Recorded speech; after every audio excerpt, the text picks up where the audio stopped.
नक्सल प्रभावित इलाके में शिक्षा की बात हो तो चुनौतियां बड़ी होती है, लेकिन गोंदिया जिले की देवरी तालुका में आज एक ऐसी शुरुआत हुई है जो आने वाली पीढ़ियों का भविष्य बदल सकती है। दीनबंधु ग्रामीण विकास संस्था ने देवरी में एक अत्याधुनिक अध्ययन केंद्र की शुरुआत कर ग्रामीण और आदिवासी क्षेत्रों को प्रतियोगी प्रतिभा परीक्षाओं की तैयारी का एक मजबूत मंच दिया है।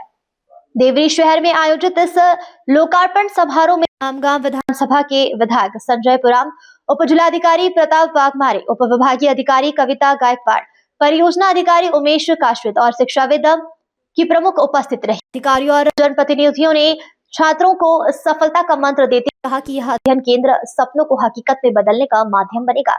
यह अध्ययन केंद्र केवल पढ़ने की जगह नहीं बल्कि एक संपूर्ण शैक्षणिक व्यवस्था भी है।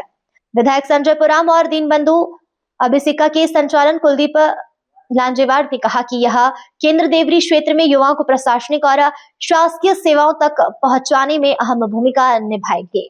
आपण लोकार्पणाला या ठिकाणी आलेले आहात। तुम्ही एक स्वतः देखील एक महिला अधिकारी आहात। आपली देखील आपण एक कथा या ठिकाणी सांगितलेल्या विद्यार्थ्यांना मोटिवेशनसाठी काय सांगाल एकंदरीत? नमस्कार, मी कविता गायकवाड, एसडीएम देवरी। आजचा जो दीनबंधू विकास संस्था आहे त्यांनी ही जी लायब्ररी अभ्यासिका सुरू केलेली आहे आणि देवरीच्या ह्या ठिकाणी सुरू करून विद्यार्थ्यांच्या भविष्य घडवण्यासाठी हा एक चांगला पाऊल आहे।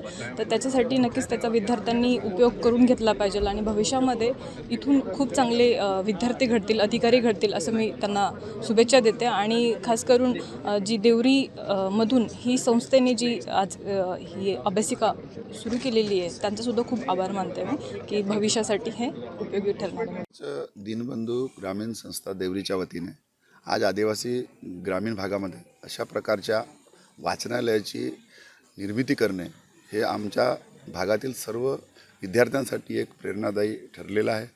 आज जो आपण या ठिकाणी दीनबंधू ग्रामीण संस्थाच्या वाचनालयाचं जो लोकार्पण केलेलं आहे याच्यात निश्चितच आदिवासी ग्रामीण भागातील विद्यार्थी MPSC परीक्षेची तयारी करतील आणि मोठ्या पदावर जातील। भविष्यात आपल्या मतदारसंघामध्ये देखील आपण अशीच लायब्ररी तयार करणार? निश्चितच आपली सुरुवात झालेली आहे। आतापर्यंत आपण 12 सार्वजनिक वाचनालय आपण दिलेलं आहे।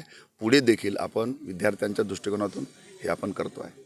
त्यामध्ये अत्यंत आधुनिक या ठिकाणी कुलदेवदारांनी लायब्ररी तयार केली आहे। आपण देखील या ठिकाणी विद्यार्थ्यांना मार्गदर्शन करण्यासाठी आला। काय सांगाल एकंदरीत आदिवासी बहुल भागातील विद्यार्थ्यांना? खरं तर म्हणजे गोंदिया हा आपला अत्यंत पूर्वेकडला जिल्हा आहे आणि इथं अभ्यासाची सुविधा ही जी अगदी महापालिकेच्या स्तरावरती जसे अभ्यासाची सुविधा असते तशी सुविधा या भागामध्ये विद्यार्थ्यांना मिळावी आणि त्यातल्या त्यात आदिवासी बहुल भागामध्ये अशी सुविधा असणं ही विद्यार्थ्यांसाठी खरं तर पर्वणी आहे।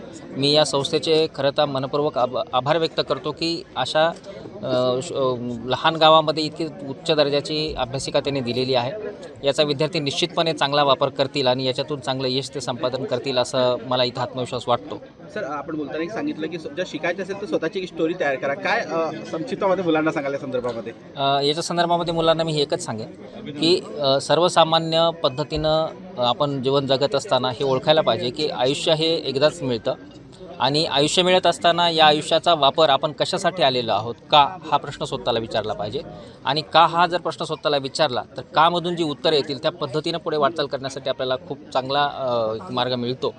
आणि त्यामुळं विद्यार्थ्यांनी करत असताना आपल्यामधल्या ज्या असामान्य बाबी आहेत त्याचं सामान्यीकरण न करता असामान्यत्व पुढे घेऊन विद्यार्थ्यांनी जर सिद्ध केलं तर त्यांची एक चांगली स्टोरी बनेल। ते सर्वसामान्य पद्धतीनं जगले आणि मृत्यू पावले असं होणार नाही, तर एक लोकांच्या लक्षणीय राहील आणि त्यांचं कॉन्ट्रिब्युशन या देशासाठी समाजासाठी मिळेल।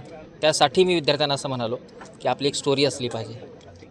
सारख्या या ठिकाणी आपण दीनबंधू ग्रामीण विकास संस्थेच्या वतीने दीनबंधू अभ्यासिका सुरू केलेली आहे। ही तुमची दुसरी लायब्ररी आहे। याआधी किती विद्यार्थी आपल्या लायब्ररीमधून अध्ययन करून अधिकारी झाले आणि आता पुढचा काय टप्पा आहे तुमचा? दीनबंधू ग्रामीण विकास संस्था विविध सामाजिक क्षेत्रात काम करत आहे। यापूर्वी नगरपंचायत कार्यालय देवरी आणि दीनबंधू ग्रामीण विकास संस्था यांच्या संयुक्त विद्यमाने सार्वजनिक वाचनालयाने अभ्यासिका केंद्राची आम्ही निर्मिती केली होती।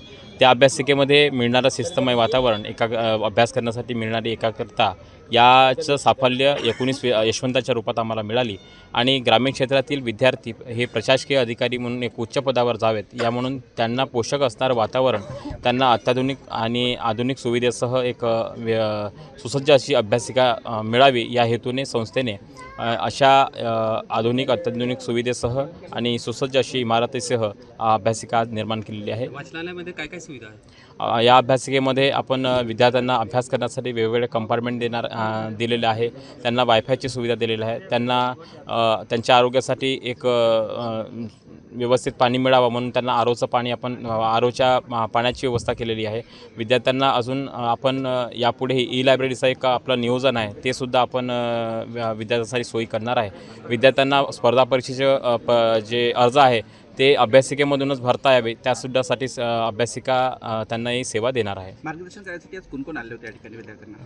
या ठिकाणी या अभ्यासिकेच्या लोकार्पण सोहळ्याच्या प्रसंगी मार्गदर्शन करण्यासाठी आपल्या देवरी उपविभागाचे उपविभाग अधिकारी तसेच उपजिल्हाधिकारी प्रताप वाघमारे सर, एकात्मिक आदिवासी विकास प्रकल्पाचे प्रकल्पाधिकारी माननीय उमेश काशीद सर, देवरी पोलीस स्टेशनचे पोलीस निरीक्षक प्रवीण डांगे सर आणि या विधानसभा क्षेत्राचा भार त्यांच्यावर आहे असे आमचे या विधानसभा क्षेत्राचे प्रतिनिधित्व करणारे आमचे आदरणीय लाडके आमदार आदरणीय संजीवभाऊ पुराम आणि आमच्या संस्थेचे मार्गदर्शक आदरणीय वीरेंद्र रंजनकर सर या सर्वांचं मार्गदर्शन आज आम्हाला सर्वांना मिळालेलं आहे. थँक्यू. अब आप भी बन सकते हैं सिटीजन जर्नलिस्ट, लड़ सकते हैं अपने हक की लड़ाई. अपने हक की लड़ाई में चाणक्य न्यूज इंडिया है आपके साथ. आज ही प्ले स्टोर से डाउनलोड करें Chanakya news India mobile app. उसके बाद मेरा पोस्ट पर जाकर अपडेट करें फोटो के साथ. हम बनेंगे आपकी आवाज, देश का तेजी से बढ़ता नेटवर्क, सच दिखाते हैं हम. जय हिंद.